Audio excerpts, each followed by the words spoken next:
विज्ञान आणि आधुनिक तंत्रज्ञानावर आरूढ होऊन ज्यांनी सुयश संपादन केलं आणि आज जगात जे अग्रगण्य आहेत असे आपले कीर्तिवंत म्हणजेच महेश झुरळे. आपला 30 वर्षांचा टेक्नॉलॉजी या क्षेत्रातील अभ्यासपूर्ण आणि दांडगा अनुभव पाठीशी घेऊन प्रचंड मेहनतीने ॲक्सेंचर सारख्या वर्ल्ड क्लास कंपनीत ते सध्या सिनियर मॅनेजिंग डायरेक्टर आहेत. महेश यांनी 1987 साली VJTI कॉलेजमधून इलेक्ट्रिकल इंजिनिअरिंगची पदवी प्राप्त केली आणि टेक्नॉलॉजी या क्षेत्राचा वाढता प्रभाव आणि आवड या समीकरणाच्या जोरावर त्यांनी 1989 साली युनिव्हर्सिटी ऑफ टेक्सासमधून कॉम्प्युटर इंजिनिअरिंगमध्ये मास्टर्स केलं आणि ह्याच युनिव्हर्सिटी ऑफ टेक्सासमधून मास्टर्स इन बिझनेस ॲडमिनिस्ट्रेशनची पदवीसुद्धा त्यांनी प्राप्त केली. त्यावेळेस कॉम्प्युटर्स हे क्षेत्र फार वधारत होतं. बिल गेट्सच्या विंडोजनी नुकतेच मार्केटमध्ये पाऊल ठेवण्यास सुरुवात केली होती आणि कॉम्प्युटर लवकरच जग जिंकणार हे लक्षात घेऊन आणि स्वतःची कॉम्प्युटरची आवड जोपासून महेश यांनी कुतूहलाने कॉम्प्युटरचा अधिकाधिक अभ्यास करण्यास सुरुवात केली. पहिल्यापासूनच महेश यांचा कॅप्टन ऑफ द शिप राहण्यातच कल राहिला आहे आणि म्हणून फ्युरिस्टिक सिस्टम्समध्ये को फाउंडर म्हणून ते रुजू झाले आणि पुढे त्यातल्या अनुभवाच्या जोरावर डेटामॅटिक्स टेक्नॉलॉजीजमध्ये चीफ ऑपरेटिंग ऑफिसर म्हणून ते काम पाहत होते. जागतिक तंत्रज्ञानाची वाढती बुक लक्षात घेऊन 2006 मध्ये महेश यांनी ॲक्सेंचरमध्ये पाऊल ठेवलं आणि कंपनीचा ग्राफ अधिकाधिक उंचावला तो आजतागायत. मागील 14 वर्षे ॲक्सेंचरमध्ये अविरत कार्यरत असताना सध्या ॲडव्हान्स टेक्नॉलॉजी ऑफ सेंटरना संपूर्ण देशात ते लीड करतात. अशा या सुस्पष्ट, वक्तशीर, बुद्धिमान आणि तेजस्वी बालमोहनच्या पुत्रास आम्ही बालमोहनकर परिवाराचा हा एक मानाचा मुजरा. नमस्कार, मी मेघना एरंडे जोशी आपल्या सगळ्यांचं स्वागत करते आपल्या भन्नाट सदरात. ठरल्याप्रमाणे आम्ही घेऊन आलो आहोत बालमोहनचे कीर्तिवंत, उत्सव बालमोहनचा आणि अर्थातच प्रवास कीर्तिवंतांचा. सदर तीच आहे, शैली वेगळी आहे. मित्रांनो, बालमोहन म्हणजे एक माइलस्टोन आहे. या वटवृक्षाचा विस्तार किती विस्तीर्ण आहे याचा आढावा आपल्याला बालमोहनचे कीर्तिवंत या सदरातून सर्वांना मिळेल अशी खात्री आहे. आज आपण भेटणार आहोत अशा कीर्तिवंताला ज्याची तंत्रज्ञानातील म्हणजेच टेक्नॉलॉजी बद्दलची कीर्ती खरंच जगात अग्रेसर आहे. Senior managing director of Accenture श्रीयुत महेश झुरळे, जे आता सध्या advance technology centres in India for ॲक्सेंचरला लीड करतायत. टेक्नॉलॉजीच्या क्षेत्रात सुद्धा बालमोहनचे कीर्तिवंत अग्रस्थानी असणं ही आपल्यासाठी ऊर भरून येणारी बाब आहे. चला तर मग महेशजींकडनं जाणून घेऊया हा 30 वर्ष अविरत असलेला अनोखा टेक्निकल प्रवास. नमस्कार महेश सर. नमस्कार. नमस्कार मेघना. किती छान वाटतंय आम्हाला की आज आमचे कीर्तिवंत तुम्ही आहात. So warm welcome sir. धन्यवाद. नो डाऊट की तुम्ही टेक्निकल फील्ड मध्ये तर परफेक्ट आहातच आणि ॲक्सेंचर सारखी एवढी मोठी कंपनी आणि ती तुम्ही लीड करताय तर हे सगळं आता चालूच आहे. पण पूर्वी जेव्हा तुम्ही शाळेत होतात आणि शाळेमधल्या ज्या गमती जमती आहेत किंवा तुमचे बाकावरचे जे अनुभव आहेत ते सांगण्यासाठी तुम्ही उत्सुक असाल ना सर? आपण कुठच्याही क्षेत्रात असू दे, आपल्या करिअरमध्ये काहीही करत असू दे, शेवटी शाळा ही शाळा असते. शाळेबद्दल आपल्या मनात ज्या भावना असतात त्या वेगळ्याच असतात, नाही का? त्याला एक वेगळं स्थान असतं. त्यामुळे बालमोहन बद्दल गप्पा मारणे हा माझा आवडीचा विषय आहे आणि मला फारच आनंद होतोय आज तुझ्याशी बोलताना इथे. गेली 30 वर्ष तुम्ही टेक्निकल फील्ड मध्ये आहात आणि मॅनेजिंग डायरेक्टर एवढी मोठी पदवी आहे आणि खूप जबाबदारी पण येते त्याच्याबरोबर. तर हे सगळं सांभाळताना त्याची नीव आपण म्हणतो, पाया जो म्हणतो तो आधीच मजबूत झाला होता का? म्हणजे तुम्ही लहानपणीच आपण इलेक्ट्रिकल इंजिनियर व्हायचं, डिग्री घ्यायची असं काही ठरवलं होतं का? पहिल्यापासून काही तुम्ही निश्चय केला होता का काही? शाळेमध्ये असताना तुला माहितीये या सगळ्या गोष्टींना फार गौण स्थान असतं. असं काही मला जर कोणी विचारलं की शाळेपासूनच असं करायचं होतं का, तसं करायचं होतं, असं काही अजिबात नाही. शाळेमध्ये एकच ध्येय असायचं की मधली सुट्टी कधी होते आणि शिवाजी पार्कमध्ये जाऊन क्रिकेट कधी खेळतो. तर हे नंतर शाळा संपल्यानंतर मग जरा 11वी-12वी थोडा अभ्यास चालू झाल्यावरती मग त्या गोष्टी डोक्यात यायला लागतात आणि तेव्हा मग सगळे मित्रपरिवारही त्याच ध्येयामागे असतो. मी म्हणेन की एक 11वी-12वी मध्ये गेल्यानंतर त्याला थोडासा सिरियसनेस आला. पण शाळेमध्ये असताना मनातल्या ध्येय वेगळीच असायची. म्हणजे मुळातच बालमोहन, शिवाजी पार्क, क्रिकेट, मित्र हे सगळं कोणालाच चुकलेलं नाहीये. अजिबात नाही. आता मी राहतो पुण्यामध्ये गेली 10-12 वर्ष तरी पण तो जो त्या ज्या मनात त्या ज्या मेमरीज आहेत त्या काही कधी जात नाहीत आणि त्या तिथं सतत जात राहावं हे सतत वाटतच राहतं. आणि तुमची 10वीची बॅच कुठली होती सर? कुठल्या वर्ष होतं ते? कुठल्या वर्षी तुमचं? मी ई वर्गात होतो आणि मी 81 साली 10वी झालो. ओ सर, माझा जन्म झालाय तेव्हा. मला अचानक खूप पांढरी दाढी वगैरे आल्यासारखं वाटायला लागलं. No no no no no, असं तुम्ही बोलून खूप अनुभवी आहात असं मी म्हणेन. अच्छा.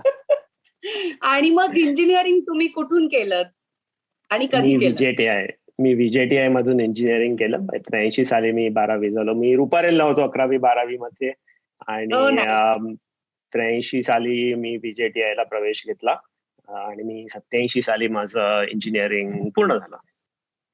म्हणजे बेसिकली तुम्ही इलेक्ट्रिकल इंजिनियर आहात and you got into technology, right? So हे ट्रान्सफॉर्मेशन कसं झालं सर? तेव्हा काय होतं की फारसा तुम्हाला निर्णय करायला चॉईसेस खूप लिमिटेड होते. मुंबईमध्ये 2 कॉलेजेस होते, व्हीजेटीआय आणि एसपी कॉलेज, प्रायव्हेट कॉलेजेस आहे त्या वर्षी चालू झाले होते. पण आता जसं असतं computer science, computer engineering, electronics हे सगळ्या विषयामध्ये इंजिनिअरिंगची पदवी तेव्हा नव्हतीच. ती मी ग्रॅज्युएट झालो त्या वर्षी सुरुवात झाली. त्यामुळे तेव्हा बेसिक विषय असायचे इलेक्ट्रिकल, मेकॅनिकल, सिव्हिल आणि प्रोडक्शन हे 4च होते. मला वाटतं टेक्सटाईल इंजिनिअरिंग होतं. मला कम्प्युटरची आवड होती. त्यातल्या त्यात जवळचं म्हणजे इलेक्ट्रिकल इंजिनिअरिंग असं म्हणून इलेक्ट्रिकलला प्रवेश घेतला. आधी म्हटलं तसं तेव्हा काही फार असं मला कम्प्युटरची आवड खूप होती, पण निर्णयाची चॉईस खूप कमीच होते. त्यामुळे इलेक्ट्रिकल इट वॉज. आणि घरी असं असतं ना, हुशार मुलगा आहे तो कुठेही नाव कमवेल. सो तुम्ही इलेक्ट्रिकलच्या संदर्भात जे प्रॉब्लेम्स असतील, कम्प्युटरच्या संदर्भात जे प्रॉब्लेम असतील ते सॉल्व्ह करू शकता. इन शॉर्ट तुम्ही कुठलेही प्रॉब्लेम सॉल्व्ह करू शकता, राईट? मी कम्प्युटरच्या क्षेत्रात आहे असं म्हणेन. मला बल्ब बदलता येतो हे मी सांगू शकेन. मला प्लगला वायर लावता येते हे मी सांगू शकेन. पण त्या पलीकडे नाही, पण म्हणजे जोक सपाट, प्रणीलनी आता जसं इंट्रोडक्शन मध्ये सांगितलं की तुम्ही बिझनेस ऍडमिनिस्ट्रेशन मध्ये सुद्धा स्पेशलायझेशन केलंय. सो वाव, हे वेगळं अजून एक फील्ड त्याच्यामध्ये आलं असं म्हणता येईल का? असं म्हणता येईल. म्हणजे कसं झालं की मी इलेक्ट्रिकल इंजिनिअरिंगला घेतला, पण मला कम्प्युटरची आवड ही पहिल्यापासून होती. म्हणजे खरं सांगायचं झालं तर शाळेत असताना मला आठवतं मी स्टार वॉर्स हा पिक्चर पाहिला होता. तू बघितला की नाही मला माहित नाही. पण हो. त्याच्यामध्ये जे सायन्स फिक्शन आणि रोबोट्स आणि ते होतं ते एकदम माझ्या मनावर त्याचा खूप पगडा पडला, अजूनही येतो. तर मी तेव्हाच ठरवलेलं की आपण कम्प्युटरला जायचं. तेव्हा काही मी आधी म्हटलं तसं इंजिनिअरिंगची काही सोय नव्हती. म्हणून मी कम्प्युटर्समध्ये पोस्ट ग्रॅज्युएशन करण्याकरता मग मी युएसला जाऊन मी तिथे पुढचं शिक्षण घेतलं MS-चं. आणि तो माझ्या करिअरचा पूर्ण पाया आहे असं म्हणता येईल की कम्प्युटर क्षेत्रामध्ये जे काही मी तिथे शिकलो ते. पण ते करत असताना मला असंही जाणवलं की म्हणजे आधी माझा विचार होता की आपण रिसर्च करावं. माझे खूप सारे मित्र आहेत ते US मध्ये स्थायिक झाले. त्यांनी तिथे रिसर्च करतात. ते खूप नाव कमावलेलं आहे त्यांनी. त्यांनी पण रिसर्च करणे मला भारतात परत यायचं होतं. माझं पहिल्यापासून पक्का ठरलेलं होतं. आणि भारतामध्ये तेव्हा काही कम्प्युटर्स बद्दल विशेषतः रिसर्चला फारसा काही वाव नव्हता. आणि दुसरी गोष्ट मग माझ्या असंही लक्षात आलं की आपल्याला रिसर्च पेक्षा तंत्रज्ञानाचा वापर हा उद्योगामध्ये कसा करता येईल आणि उद्योगाच्या भरभराटीकरता ह्यामध्ये मला जास्त रस होता. मग म्हणून मी तिथेच MBA पण करायचं ठरवलं. मी तेव्हा तिथे कम्प्युटर सॉफ्टवेअर इंजिनिअरिंग मध्ये नोकरी करत होतो क्षेत्रामध्ये आणि त्याच्याबरोबर मी MBA केलं आणि मग मी लगेच भारतात परत आलो. नाईस. पण तेव्हा त्यावेळेस एवढ्या सगळ्या गोष्टी उपलब्ध नव्हत्या. आता जसं मुलं आरामात US ला म्हणा किंवा बाहेर शिक्षणासाठी जाऊ शकतात. कदाचित तुमच्या वेळेस तेवढं ते इझी नसावं. तर जेव्हा तुम्ही टेक्सासला गेलात, तेव्हा ओव्हरऑल कसं होतं सगळं वातावरण? तेव्हा म्हणजे आताच्या इतक्या संख्येने नक्की जात नसत.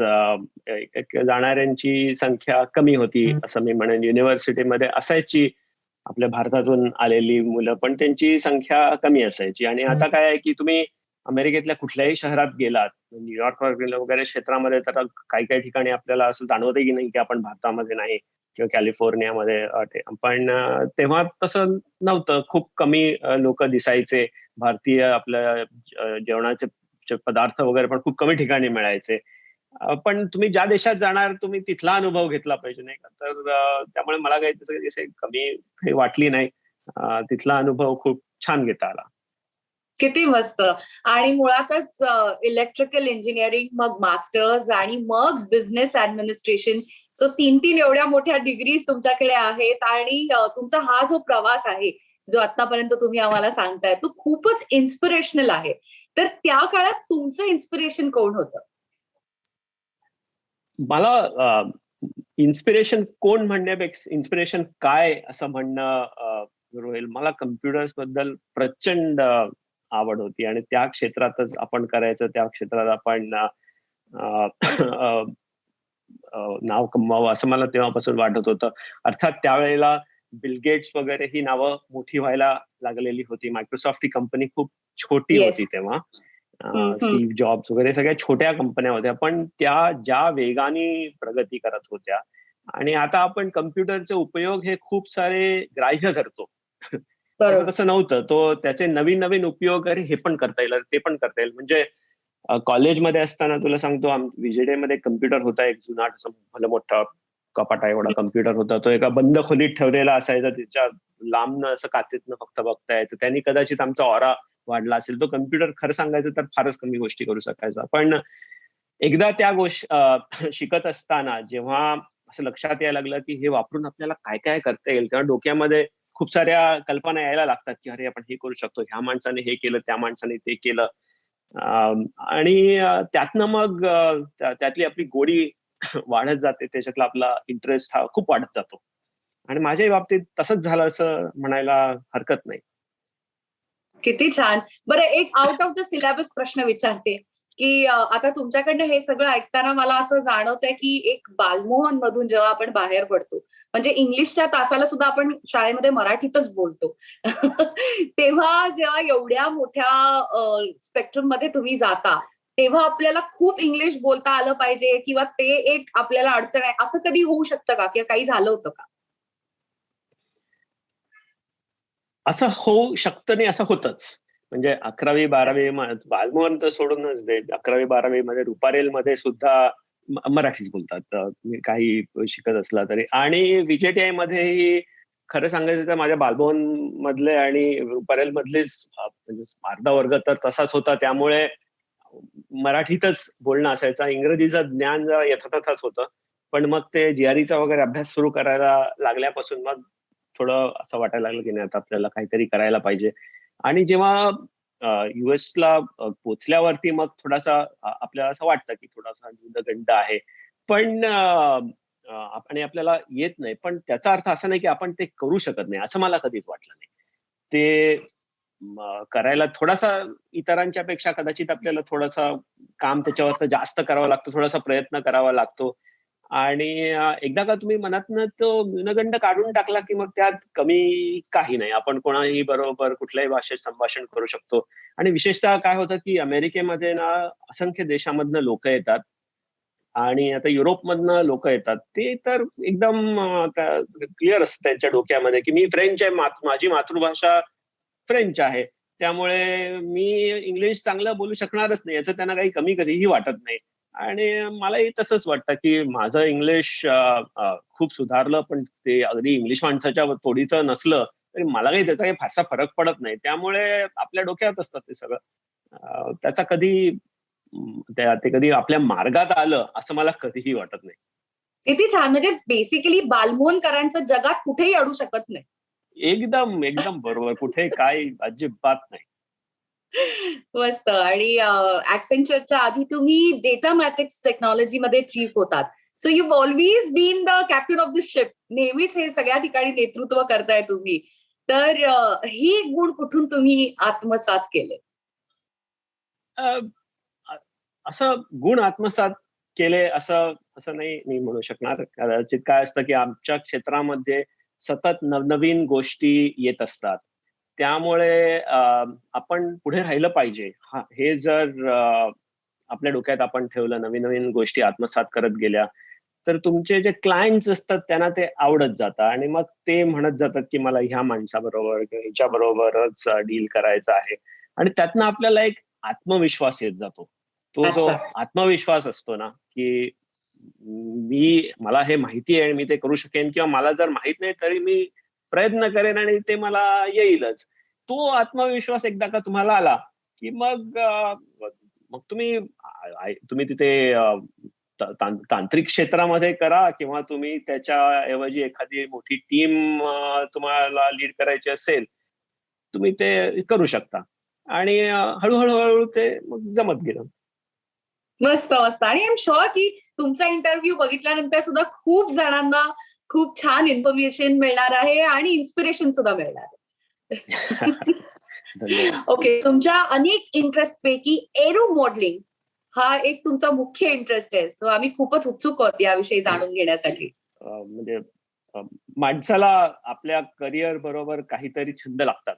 नाहीतर तुमच्या आपल्या ऑफिसमध्ये तर रोजचं काही ना काहीतरी कटकटी चालूच असतात कुठे ना कुठेतरी. म्हणजे ते प्रॉब्लेम सोडवणे हा आपल्या कामाचा एक मुख्य भाग असतो असं म्हणता येईल.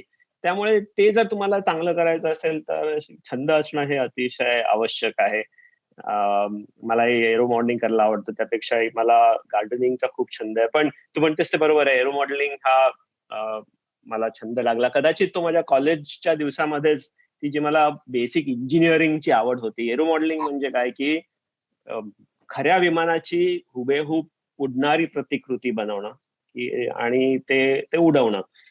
तर हे विमानं खरी असतात. म्हणजे त्याच्यामध्ये जे मोठं विमान असतं त्याचीच एक स्केल डाउन प्रतिकृती, त्यालाही तसंच इंजिन असतं, त्यालाही अगदी तेच कंट्रोल्स असतात आणि ते उडवायलाही शिकावं लागतं आणि त्याला कष्ट खूप असतात. ते विमान कुठेतरी धडपडलं, की मग ते परत दुरुस्त करा आणि त्यातनं म्हणजे ज्याला इंजिनिअरिंगची आवड आहे, आजही मुलांना मी सांगतो, की ज्यांना इंजिनिअरिंग शिकायचं आहे, मेकॅनिकल असो किंवा इलेक्ट्रॉनिक्स असो किंवा कॉम्प्युटर त्याचं प्रोग्रामिंग असो, एरो मॉडेलिंग हा अतिशय उत्तम छंद आहे.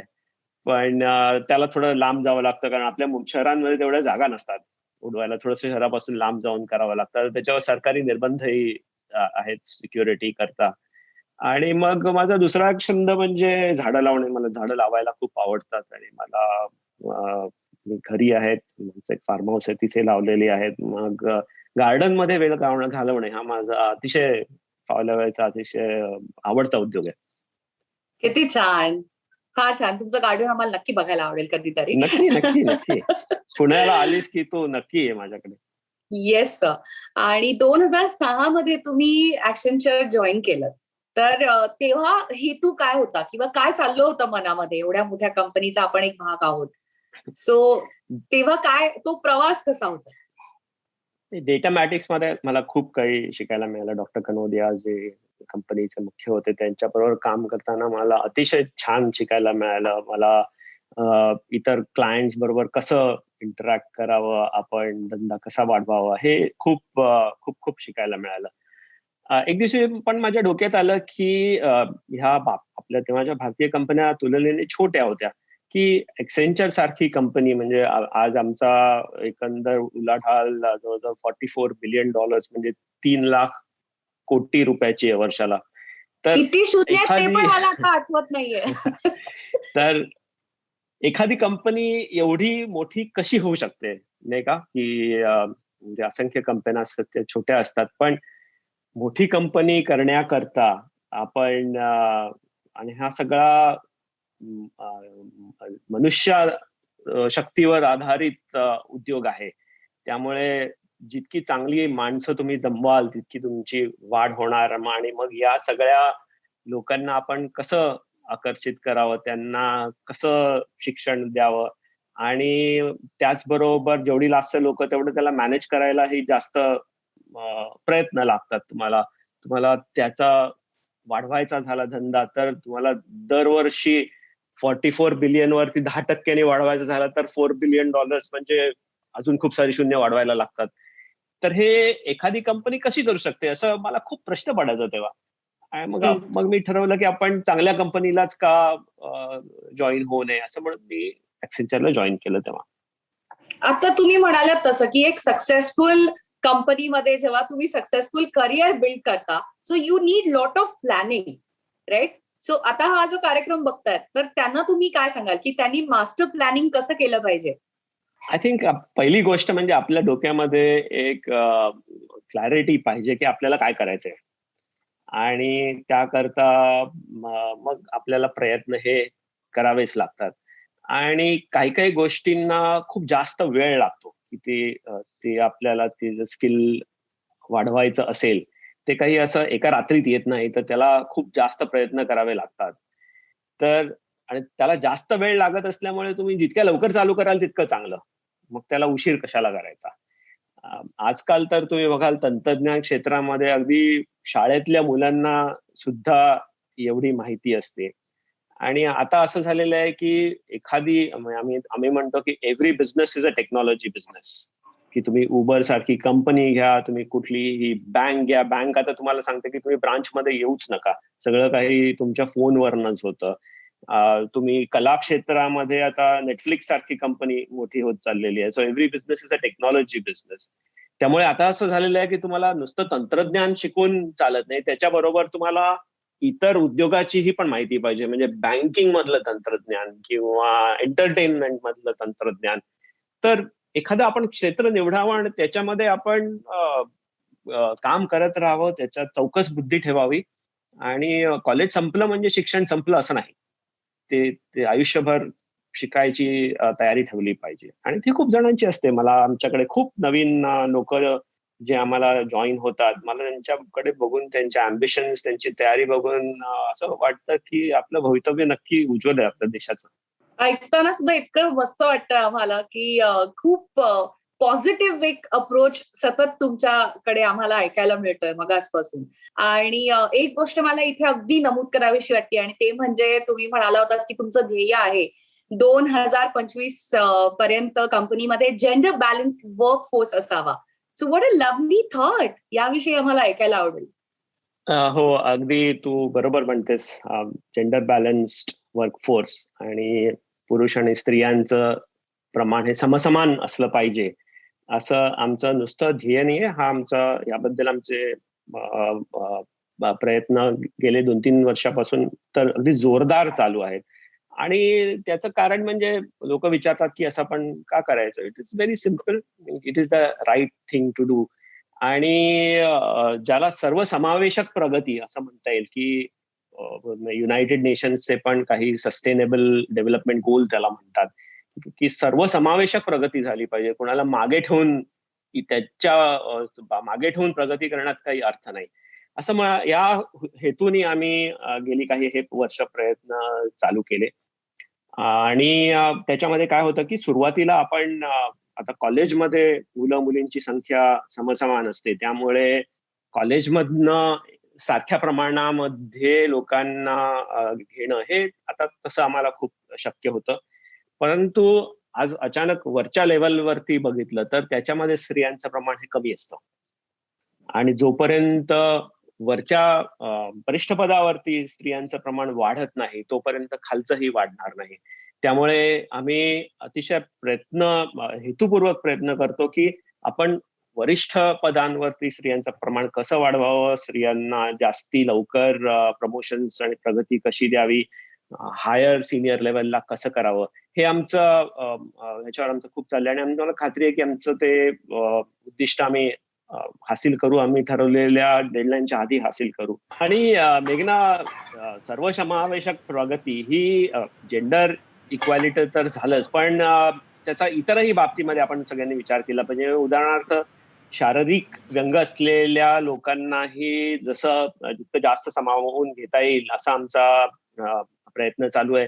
दुर्दैवाने तुझ्या लक्षात आलं असेल की शारीरिक व्यंग असलेल्या लोकांना मेन स्ट्रीम जॉब ज्याला म्हणतात त्याच्यामध्ये कधी कधी अडचणी येतात, किंबहुना खूप वेळा अडचणी येतात असं असं मी म्हणेन.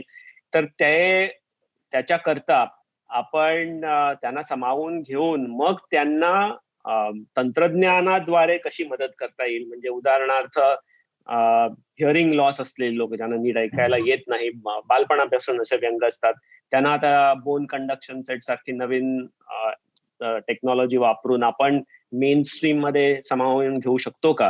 तर शारीरिक व्यंगाचा विचार करण्यापेक्षा आणि शारीरिक व्यंगामुळे त्यांच्या प्रोडक्टिव्हिटीला काही बाधा येते का असा विचार करण्यापेक्षा त्यांना कुठल्या तंत्रज्ञानाने आपण त्यांना फुल्ली प्रोडक्टिव्ह बनवू शकू. मला असं वाटतं की असं प्रत्येक कंपनीने विचार केला तर खूप जास्त आपण लोक प्रगती करू शकू, सगळ्यांना घेऊन प्रगती करू शकू. ऍब्सोल्युटली सर, सच अ नोबल थॉट, सच अ नोबल थॉट. म्हणजे खरंच मला असं वाटतं की स्वतःचा विचार सगळेच करतात, पण दुसऱ्याचा जेव्हा विचार केला जातो तेव्हाच खऱ्या अर्थाने मोठेपण येतं असं म्हणायला हरकत नाही. बरोबर. आणि आता सध्या तुम्ही पुण्यात आहात, मी मुंबईमध्ये, किंवा आमचा मागचा जो सौरभ वालकर यांचा झाला होता तर तो कुठेतरी अबुधाबीला, अफगाणिस्तानला वगैरे होता. सो आता टेक्नॉलॉजी इतकी हे झाली आहे की आपण कुठेही कधीही एकमेकांशी बोलू शकतो, काम करू शकतो. पण हे जे आता रेव्होल्युशन आहे, जे काही चालू आहे सध्या, तर ते मेगा रेव्होल्युशन आहे का लिमिटेशन्स आहे? काय वाटतं तुम्हाला? म्हणजे तू जर वर्क फ्रॉम होम आणि कोविडमुळे झालेले बदल म्हणत असशील तर हो, कारण अर्थात सर कसं झालंय, आता मी माझंच एक साधं उदाहरण देते तुम्हाला, सॉरी. पण वर्क फ्रॉम होम असल्यामुळे जरा हा एपिसोड लगेच करून दे. रात्री 9 वाजता सुद्धा कॉल येतो, because they know I am working from home. So they are asking me की 9 वाजता एक अख्खा एपिसोड करून पाठव. सो म्हणजे वेळेची काही आता मर्यादाच नाही उरली आहे सर या सगळ्यामध्ये. नाही नाही, बरोबर आहे. आम्ही खूपदा विनोदाचा भाग आहे हा, पण वर्क फ्रॉम होम आहे का लिव्ह इन द ऑफिस आहे असा कधी कधी आपल्याला गुड प्रश्न वन. पडतो, नाही का. पण कसं आहे की प्रत्येक तू जर आपल्या हिस्ट्रीमध्ये बघितलं तर प्रत्येक अशा मोठ्या संकटानंतर नंतरची जी परिवर्तनं झालेली आहेत ती अशी खूप फाउंडेशनल लेवल ज्याला आपण म्हणतो की त्यानंतर प्रत्येक प्रचंड बदल झाले, कारण लोकांनी त्यापासून खूप काही शिकले ते आणि त्यातनं ते बदलत गेले. आताही तसंच काहीसं झालंय. म्हणजे तू म्हणतेस ते अतिशय बरोबर आहे की घरनं काम करताना कधी कधी असं वाटतं की आपल्याला वेळेचं बंधन राहिलं नाहीये, थोडंसं बंधन ते आपणच घालून घेतलं पाहिजे. आमच्या Accenture मध्ये तर आम्ही लोकांना सांगतो, आमच्या मॅनेजरना असं सांगतोच की मी लोकांनाही सांगतो की तुम्ही नाही म्हणायला शिका थोडंसं, की आपल्यावर ओढवून घेऊ नये. दुसरं असं की म्हणजे मला खूप लोक सांगतात की मला हे सतत मला घरनं नाही काम करायचं, मला ऑफिसमध्ये येऊ द्या. तर आता तर काय आहे की लोकांची सेफ्टी पहिली असल्यामुळे आपण तसं त्याची काही घाई नाही. पण त्याच लोकांना जर मी विचारलं की खरंच तुला परत त्या ट्रॅफिकमध्ये रोज 3 तास घालवणं तुला खरंच करायचंय का, मग ते असंही सांगतात की मला ना ती घरनं काम करण्याची फ्लेक्सिबिलिटी खूप आवडते. मला माझ्या फॅमिली बरोबर, ती कुटुंबाबरोबर खूप जास्त आता वेळ देता येतो. आणि आम्ही सर्वे केले, ग्लोबली सर्वे हे अवेलेबल आहेत. त्यातनं असं सध्या तरी असं दिसतंय की लोकांना हा बॅलन्स आवडेल, की मला आठवड्यातनं 2-3 दिवस ऑफिसला जायला आवडेल आणि 2-3 दिवस घरनं काम करायला आवडेल. ह्यातनं हा जो सुवर्ण मध्य साधणं जो आहे, आता त्याच्यावरती खूप साऱ्या कंपनीचं त्याच्यावरती लक्ष आहे की आपण हे कसं करू शकेल, आणि प्रत्येक इंडस्ट्री मधला तो सुवर्ण मध्य थोडासा वेगळा असेल, की कस्टमरला किती तुम्हाला इन फेस किती गोष्टी करायला लागतात. पण हे हे सगळं समजून घ्यायला थोडा वेळ लागेल. आता मला असं वाटतं की आपण पुढचं हे जे 2021 जे आहे त्यामध्ये आपण एक्सपेरिमेंट करणार आहोत आणि खूपशा गोष्टी ट्राय करून काही चालतील, काही नाही चालतील आणि त्यातनं आपण शिकत जाऊ. मला म्हणजे आम्ही असं म्हणतो की 2021 साल जे आहे ते त्यात आपण आपलं भविष्य 21व्या शतकाचं भविष्य ठरवू शकतो की how we all go about doing it. So बदल हे नक्की होणार, ते आपण नाकारून चालत नाही, पण ते बदल करताना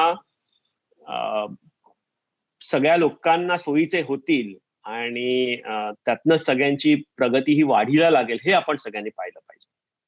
किती छान, तुम्ही इतकं प्रेमाने आणि इतकं मस्त समजावून सांगता की तुमचे जे एम्प्लॉईज असतील, मला नाही वाटत तुमच्याकडनं त्यांना ओरडा मिळत असेल. Sir, are you strict?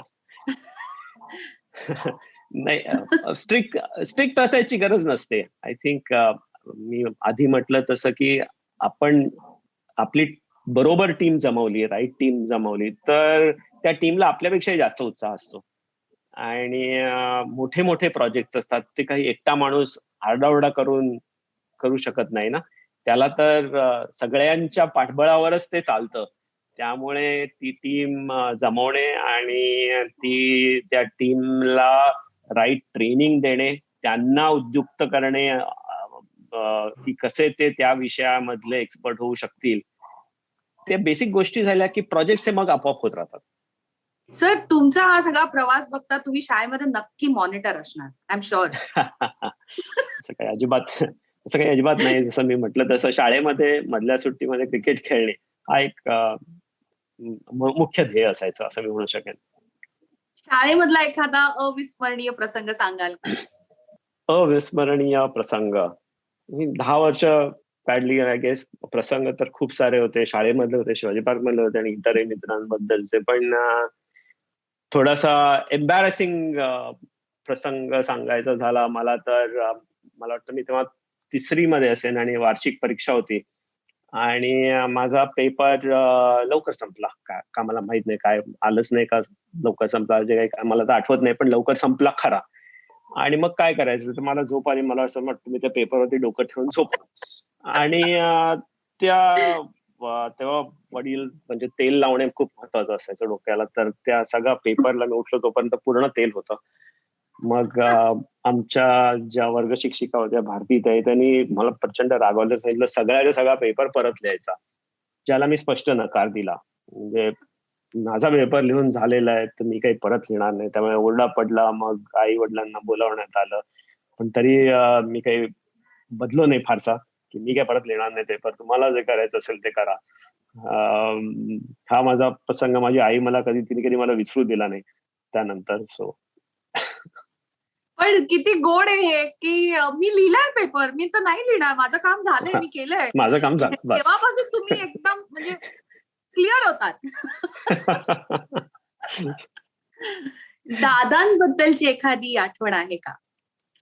दादांबद्दलची माझी सगळ्यात मोठी आठवण म्हणजे त्यांचा चेहरा, की ते जे सकाळी दारामध्ये उभे असायचे आणि धीरगंभीर जो त्यांच्या चेहऱ्याने आणि प्रेमळ भाव, की धीरगंभीर यट प्रेमळ असा भाव घेऊन माणूस समोर उभा राहिला आणि पांढरा शुभ्र डगला.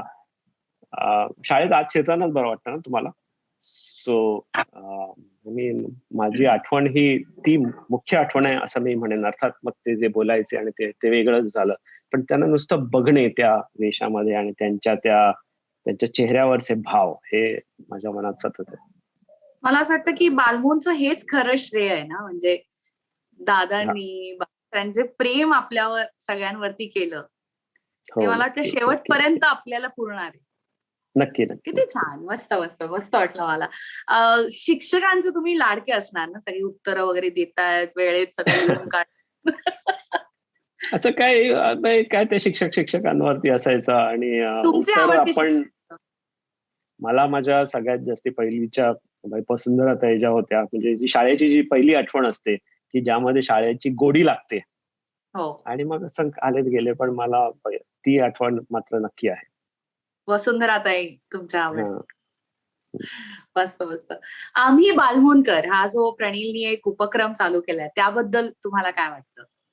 अतिशय चांगला उपक्रम आहे, कारण की 2 गोष्टी. आपण शाळेमधनं बाहेर पडून बरीच वर्ष झालेली असतात आणि त्याद्वारे आपल्या म्हणजे उदाहरणार्थ मला स्वतःच्या आठवणींना परत एकदा उजाळा द्यायची एक संधी मिळते. पण आपण जेव्हा इतरांना ऐकतो, म्हणजे तुझ्या या सदरामधून, प्रणीलच्या सदरामधून जेव्हा इतर लोकांना मी ऐकेन, त्याद्वारे मलाही अरे बरोबर आहे, आपल्याला हे असं असं झालं होतं, तसं झालं होतं आणि किती मज्जा आहे, किती मज्जा जे असतं ना, ते ह्या सदराद्वारे पुन्हा पुन्हा अनुभवायला मिळतं.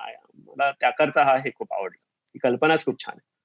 हो, आणि मुळातच आपण बालमोन विषयी असं मोजक्या शब्दात नाही बोलू शकत. नाही बोलू इतकं शकत. सगळं मेन आपली जी सुरुवातीची मुख्य वर्ष आहेत ती इतकी हो, सुंदर गेली आहेत बरोबर. सगळ्यांची.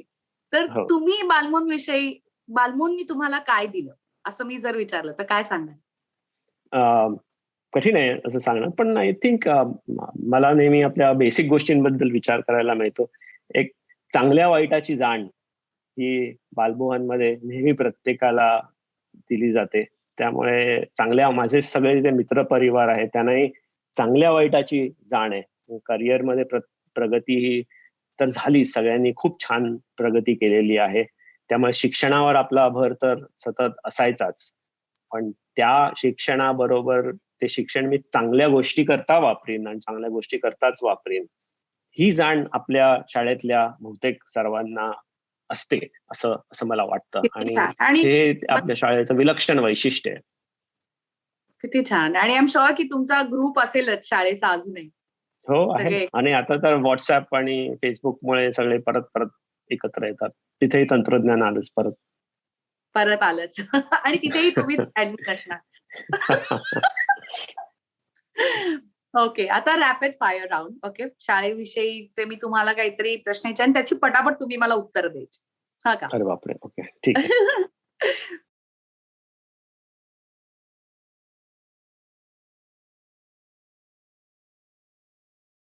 पहिला भाग की शेवटचा भाग?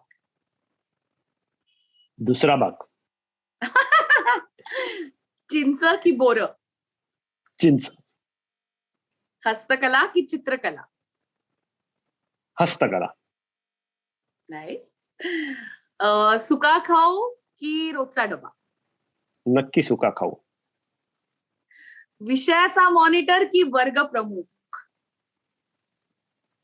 विषयाचा मॉनिटर असं म्हणता येईल. चायना पेन की बॉल पेन? Ball pen. हस्तलिखित का असेंब्ली? हस्तलिखित. ये, खूप मस्त मजा आली आणि खूप प्रामाणिक उत्तरं दिली. आणि म्हणजे इतकं असं हस्तकलेला जसं एक पुन्हा टेक्निक लागतं ते तुम्ही सांगितलं, किंवा हस्तलिखित परत काही टेक्निक लागतं, मग पुन्हा मॉनिटर वर्ग ह्याच्यामध्ये कुठला तर मधला भाग. सो इतकं तुमचं ते छान म्हणजे बॅलन्स्ड उत्तरं होती. खूपच संतुलन होतं आणि यासाठी तुम्हाला मिळतायत 100 गुण. अरे वा. पण जेव्हा कोविड सुरू झालं, ओके, आणि तेव्हा तुमच्या पुढे मोठा प्रश्न आला की आता हे सगळं मी कसं मॅनेज करायचं? ऑनलाईन जायचं का? मग त्याच्यासाठी काय सोल्युशन असणार आहे? त्याच्यासाठी काय प्रयोजन असणार आहे? नियोजन काय करायला लागलं? तर ह्या सगळ्या कोविडच्या ह्याच्यामध्ये एकदम तुमच्यावर दडपण आलं का? दडपण तर येतच, पण ही अशा गोष्टीचं प्लॅनिंग हे कोणाचंही नव्हतं. म्हणजे कसं की मिशन 2020 हे तू सगळीकडे ऐकलं असशील पूर्वी, हो हो हो. की 2020 मध्ये आपली हे असं असं झालं पाहिजे. सगळ्या सरकारांची स्ट्रॅटेजी असायची, सगळ्या कंपन्यांची स्ट्रॅटेजी असायची. आय कॅन गॅरंटी यू कुठल्याही कंपनीची स्ट्रॅटेजी हे होईल अशी नसणार. बरोबर. सो हे जे काही झालं ते अतिशय अनपेक्षित होतं. आता ह्याच्यामध्ये काय आहे की फार कमी वेळा असं होतं की जगातल्या प्रत्येक माणसाला एकत्रपणे म्हणजे एकाच वेळेला आणि इतक्या छोट्या कालावधीमध्ये इतके प्रचंड उलथापालथी होतात. असं कधी अशा इतिहासात उदाहरणं अतिशय कमी आहेत.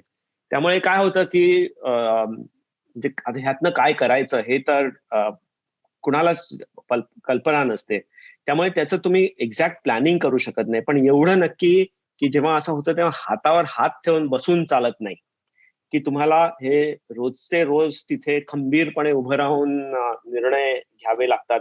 आमच्या बाबतीत म्हणायचं झालं तर आमची सगळ्यात पहिली प्रायोरिटी होती की आमच्या 1 लाखाच्या वरती जे काही एम्प्लॉईज आहेत त्यांना आपण त्यांना सेफ कसं ठेवायचं आणि त्याकरता त्यांना आम्ही हे थोडंसं आधी केलं. म्हणजे आम्ही लॉकडाऊनची वाटच नाही पाहिली.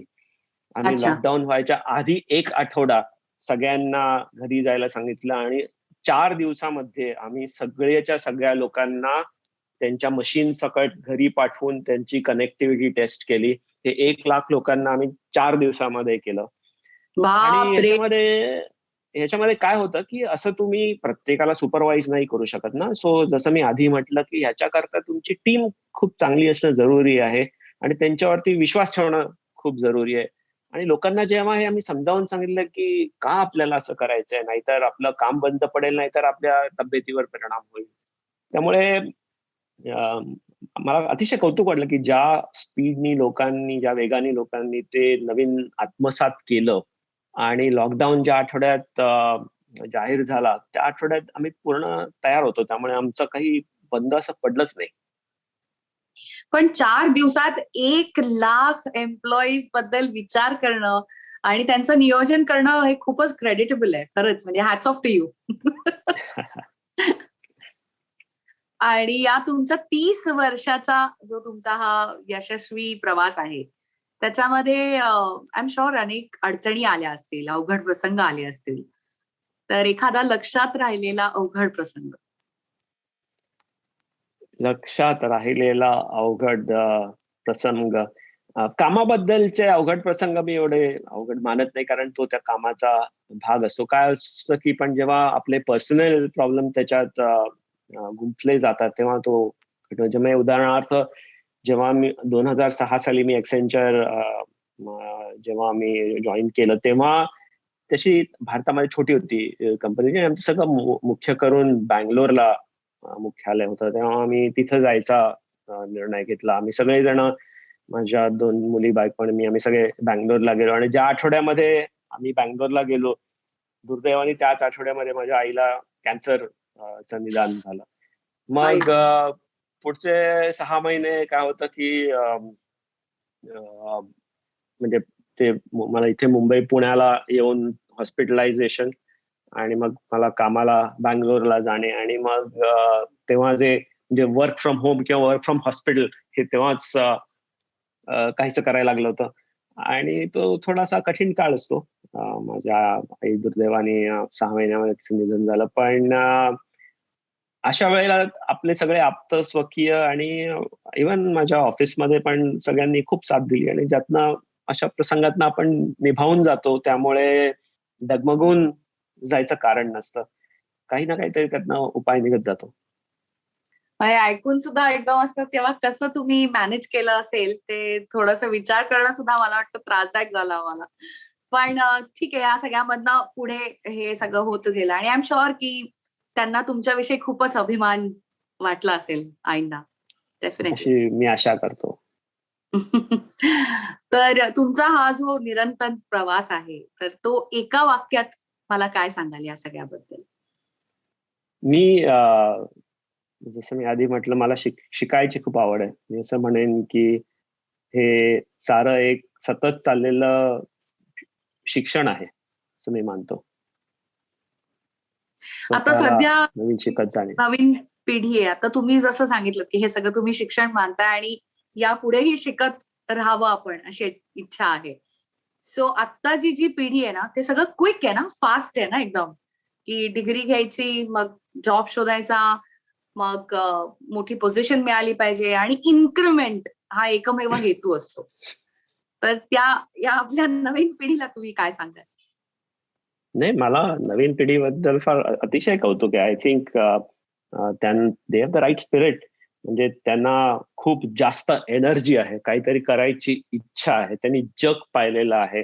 त्यांना मला जेवढं शाळेत, कॉलेजमध्ये असताना माहीत असतं त्याच्यापेक्षा कित्येक पटीने जास्ती माहिती आहे आणि त्याकरता त्यांची महत्वाकांक्षा जास्ती आहे, की आपण आयुष्यात काय करू शकतो हे त्यांना त्यांना ते कळतं की नाही माहीत नाही, पण त्यांच्या डोक्यामध्ये ते आहे, की मी खूप काही करू शकतो.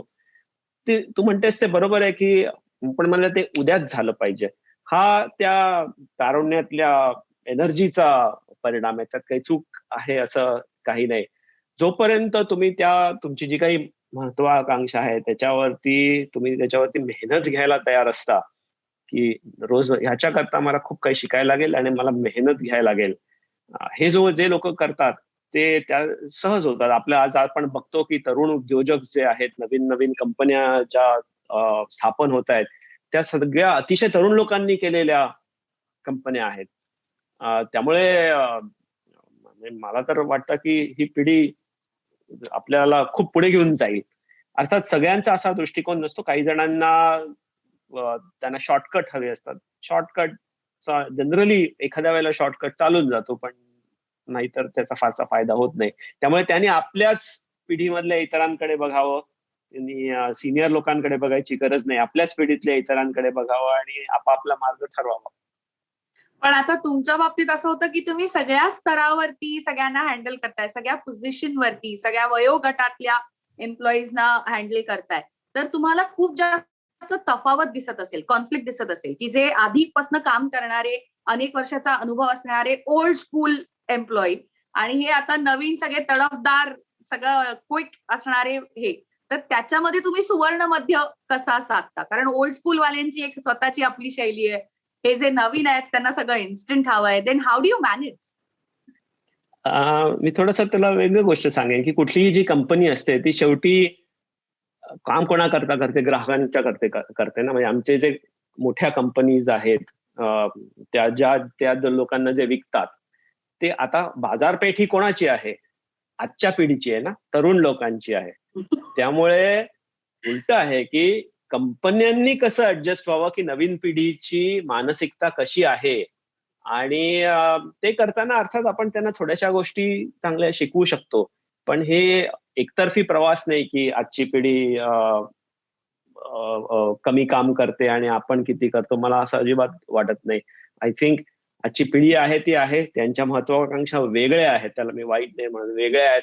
तेव्हा कंपन्या ठरवतील, की त्यांनी बदलायचं का नाही. आणि आपण इतिहासात बघितलं, की ज्या कल्पनांना तो बदल झेपला नाही, त्या नामशेष झाल्या.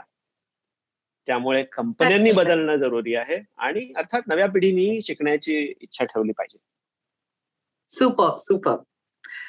सर, अगदी जाता जाता एक पुन्हा शेवटचा प्रश्न जो मनात माझ्या कायम सतत गोंधळ घालत असतो, तो म्हणजे आजकालचे जे पालक आहेत, इन्क्लुडिंग मी, तर आम्हाला असं वाटतं की नाही नाही इंग्लिश मीडियम मध्ये घालायला हवं. मग तर असं ते थोडंसं मनामध्ये चालू असतं. मन म्हणत असतं की नाही नाही आपण मराठी मीडियम मध्ये घालायला हवं मुलांना.